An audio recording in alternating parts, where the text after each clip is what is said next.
আজকে আমরা এমন একটা হাদিস শুনব যে হাদিসটা ইমাম তিরমিজি রহমতুল্লাহ আলাইহি বর্ণনা করেছেন, এরপরে ইমাম মুসলিম রহমতুল্লাহ আলাইহি বর্ণনা করেছেন, এরপরে আবু দাউদ রহমতুল্লাহ আলাইহি বর্ণনা করেছেন, এরপরে ইমাম নাসাই তিনিও বর্ণনা করেছেন, এরপরে ইবনে মাজার ভিতরেও এইটাই বর্ণিত রয়েছে।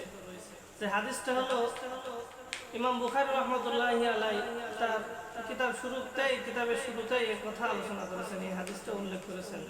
তো আমরা এই আলোচনা শুরুর পূর্বে আমরা সকল ইমাম এরপরে সকল মুহাদ্দিস যে হাদিস দ্বারা শুরু করেছেন, কিতাবওয়ালারাও যেভাবে শুরু করে, আমরা সেই হাদিস দ্বারাই আমাদের এই পেজটাই আমরা প্রতিনিয়ত হাদিসের আলোচনা হবে।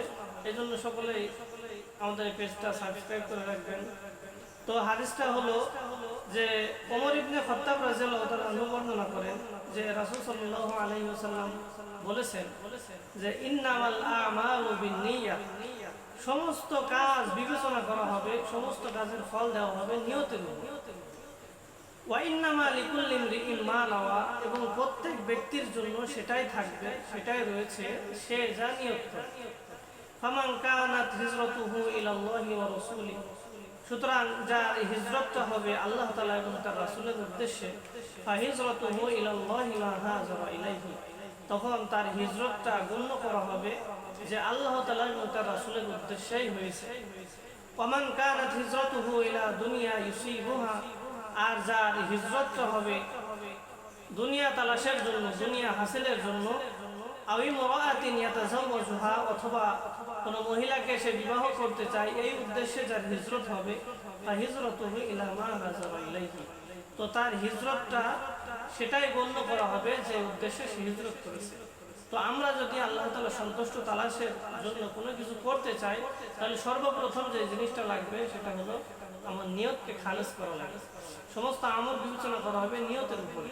এখন আমার নিয়তের ভিতরে যদি গড়বড় হয়ে যায়, তো আল্লাহ তাআলা আমার সওয়াব দিবে না, এর বিনিময়ে শিরকে আসগার হওয়ার সম্ভাবনাও রয়েছে।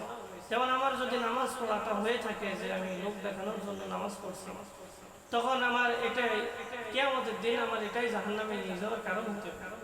আমার উদ্দেশ্য থাকে, যদি আমি দান সদকা করার দ্বারা উদ্দেশ্য থাকে লোকজন দেখানো, এই যে কোরবানির সময় আসছে, যে কোরবানির সময় যদি আমার নিয়ত থাকে যে বড় গরু কোরবানি করবো, লোকজন আমার বলবে যে অনেক বড় কোরবানি করলাম, তো এই নিয়ত যদি দেখানোর উদ্দেশ্যে হয়, যদি দেখানোর নিয়ত থাকে, তখন আল্লাহ তাআলা তার সওয়াব তো দিবেন না, বিনিময়ে তার গুনাহ লিখে দেবেন।